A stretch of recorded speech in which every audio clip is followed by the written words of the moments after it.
Action Comics 1039, Philip K. Johnson writing with Riccardo Federici on the art. And finally. I was gonna say, have we ever seen a Federici entire book?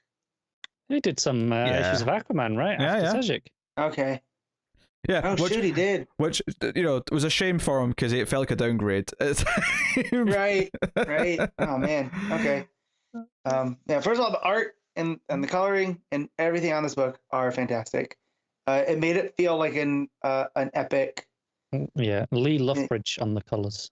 Gotcha, Luffridge, sorry, no B. Not that the art before this, right, was bad or anything. Oh, it was very good, actually, I thought. There's a feeling that, because Federici is the ongoing artist now, mm-hmm.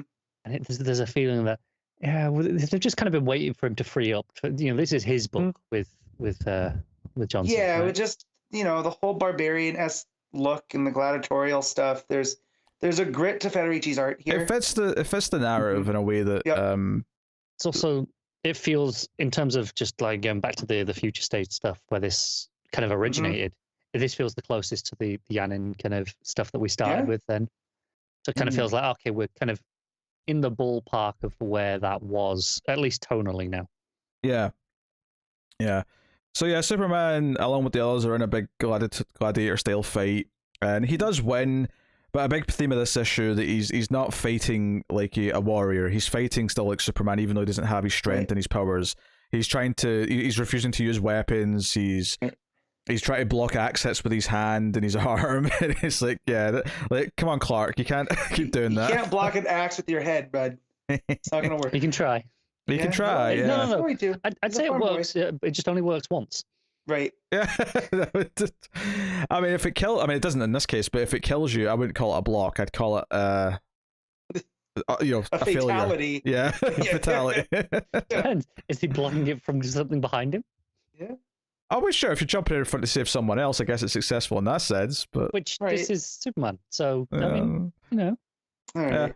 So what I actually dug just before we get to the main stuff with Clark himself is I love Natasha's thing here, where she kind of is befriending the blacksmith a little bit and wants to make because I'm assuming she's going to make some pretty cool steel armor for gladiator style for herself. Yeah, so her and Omac are earning their chains. Yeah. Out in the gladiatorial, and that catches the eye of the blacksmith.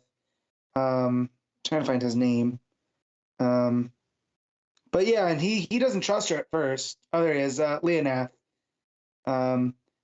But eventually she talks him into it. So that was a pretty fun scene. Yeah, I think that, and she makes Superman a gladiator emblem for him. Yeah, it seems like a breastplate with the S on it. Yeah, well, I think we've seen it in future covers, so I think we know what it looks like. But yeah, it just teases it at the end of this issue. Yeah, I'm sure it's gonna look great. But we also get kind of the culture of the of Warworld there with the way that they're talking to Omac, right? Is that she doesn't fight like the rest. She fights like the Warzoons fight.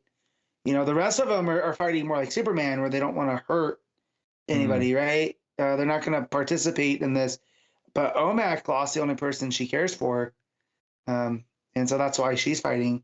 So I like that too, because we are actually getting some characterization here of these characters, and they're not just there to be fodder. It's a proper supporting cast as opposed to just a list of names that could potentially be killed.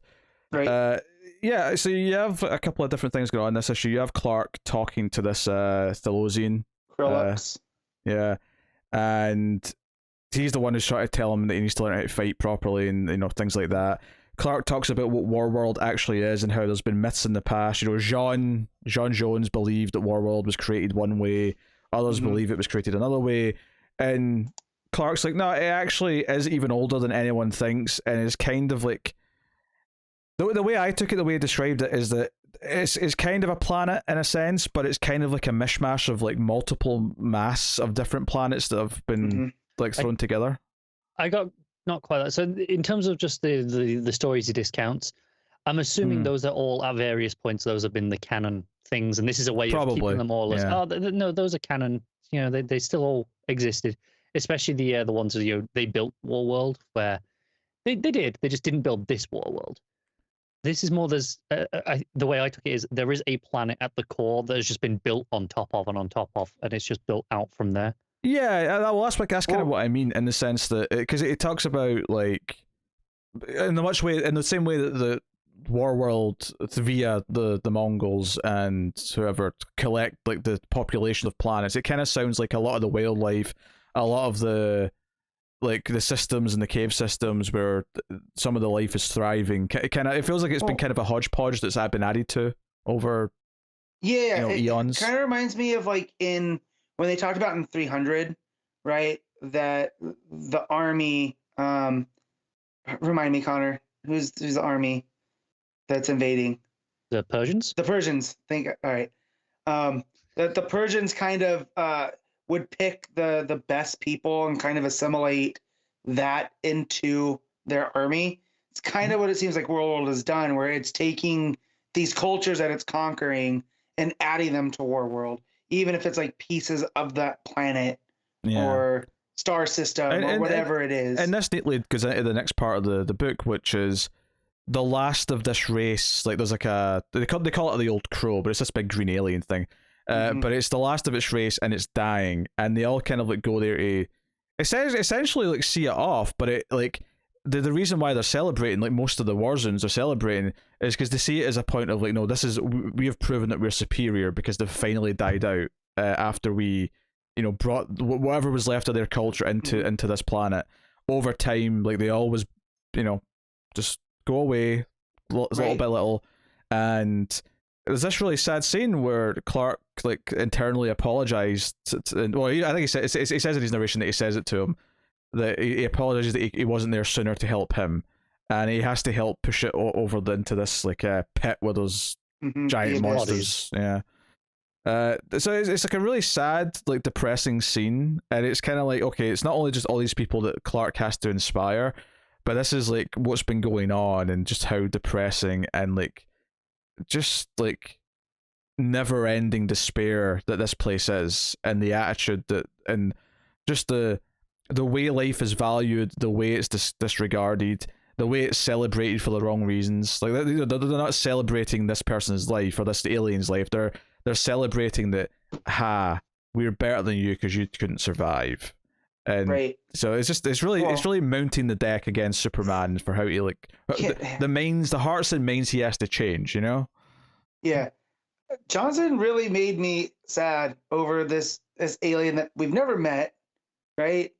Just with the way that they tell the story and how the war zones are celebrating, but the other people are looking at that this could be us one day, and it really raises the stakes. I think another key element, the way it does that in a really easy way in terms of just in this issue is in the art, the actual like, it has this luminescence to it, and then as it dies, it fades. Right. So it's just this really clear visual thing that makes it easy to kind of go, it's gone. Right? And when it's well written, if you have your main character who we do care about, if you have him feel something for it, like good writing will make you feel something for this, like if effectively a throwaway character, literally in this case, because he's thrown over the side of the thing. But like you feel it, you feel sad for this being, and it's like the idea that Superman instantly feels sympathy and empathy for a creature like this, so we should too. And I think if the writing's good, we will. And that's it's just proof of like when this is working. Yeah, and just the moodiness too of the colors here, right? Because the creature is glowing like neon green, and everything else I consider these soft blues and greens. So it's just like there's a somberness just to it all. Yeah, it's like it fits into the colors because it's obviously part of the same color, spectrum, right? It's it's a green, but it's like vibrant and glowing in a way that is very different to. So I do love the colors throughout this issue. Like you've got the oranges in the gladiator pit. You've got the reds inside the tunnels, but not like at the top of the tunnels, like the sunset, almost like sort of reds. Yeah. And then you've got like in the prison cells, you've got the greens, but they're quite bright greens, but still kind of like dark at the same time. If that makes sense. Like they're vibrant, but they're quite a deep shade. they're more harsh and rather than pleasing, vibrant. Yeah. And then underground, you've got like those really dull greens and blues, apart from the luminescent creature, which just stands out against everything. Yeah. And then the next part of plot setup here, which is that there's some symbols on a wall, on a cave wall in here, that match the rock fragment that arrived in the build up to this arc on Earth. Yeah. And Clark's like looking at it, and this alien's like claiming to be like reading gospel from it, right? But Clark's studied it enough to know, or at the very least knows that he's reading it the wrong way. Like he's going down to up or up down when it's meant to be the other way around. And Clark's like, well, if I can prove what that actually says, maybe that'll help in convincing some of these beings to like break away from the hold that these people have over them. And that's I saw just before we came on, I saw Talking Superman actually tweet out this page and said what he liked about it was that this is Clark wanting to use the truth to like win people over, and it's a very Clark Kent thing. It's the reporter in him, effectively. That goes back to the very start of this thing. It's Warworld Journal, and it's on this issue in particular. The narration is, okay, it's this journal entry. And on the first page, it says, I'm a journalist by trade. Yeah. So that's good stuff. And then that's after this when Natasha gives him his new breastplate, the looks of it. Yeah. And Superman agrees that he needs to learn to fight like a Warworlder to survive here and win. He's going native. Yeah. So. Yeah. But as we know from the Future State stuff though too, is he still isn't. He's not out there clubbing people to death. He's still using it as he's still Superman. Yeah, so he's not going fully into it. But I do like this scene with Krillix where he tosses him the one stick and he catches it. It's just teaching to fight like a Warworlder. Yeah. And it's like, yes. And then the ending tease of this issue is we cut to outside again. The color scheme completely changes. It's these harsh sort of orangey reds of the rain. It almost feels like it's like rain in Chernobyl or something. And I'm not just saying that because I referenced Chernobyl earlier, but it feels acidic. So fun thing that Philip Kennedy Johnson said on Twitter is he writes all this dialogue first and then translates it into this language. So if you can decipher it, everything makes sense. It's not just random words He did make a point as well of saying that technically almost everything in the issue is in another language. Right. So why don't we translate this? And he said two reasons. One, it's kind of irrelevant. You don't need to read it, so it doesn't matter. And two, most of the times when I do that, it's extreme profanity. Right.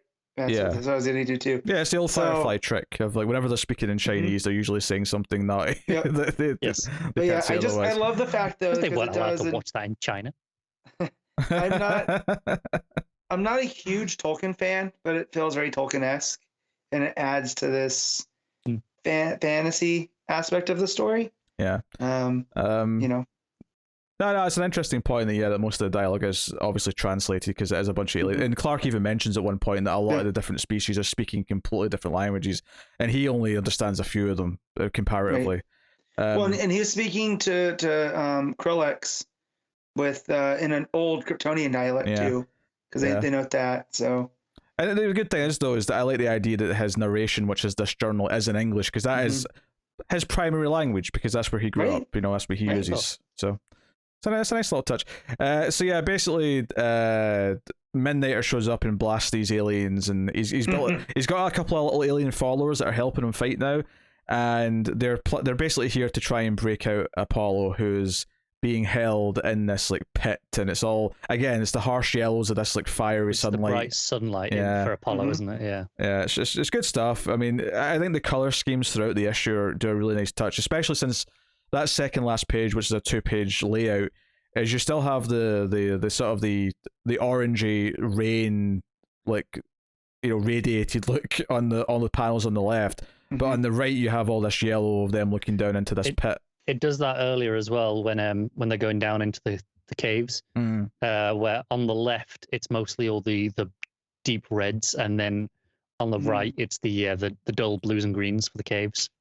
If they keep it up, it's going to be a nice signifier of pretty much like we can just tell by the color scheme kind of which part of the war world we're on to a point, which is Good visual I language. assume they will, and although of course they might break it for specific reasons. Oh yeah, which, yeah. Again, will have its own benefit to doing that. Yeah, like I'm sure, like maybe a hopeful moment, someone will turn on a big spotlight or something, and all of a sudden it'll be bathed in blue light, Superman colors or something. Like I could see something with that, but yeah. Did anyone read the backup? No. No, I wasn't as expected as much, but yeah. All right, well I guess we'll rate. It's a very good issue though. I mean, like let's make that clear. Like Action Comics is having a bit of an all-timer run right now, and I think we're going to. I say this every time, but I think we're going to look back in this with some special praise when it's all said and done. Yeah. All right, Matt, what are you giving Action Comics? I'm giving this a 9. Very fair. Connor? Also giving it a 9. Also very fair. Would you believe it? I'm also giving it a 9. So, very nice. 9s all around.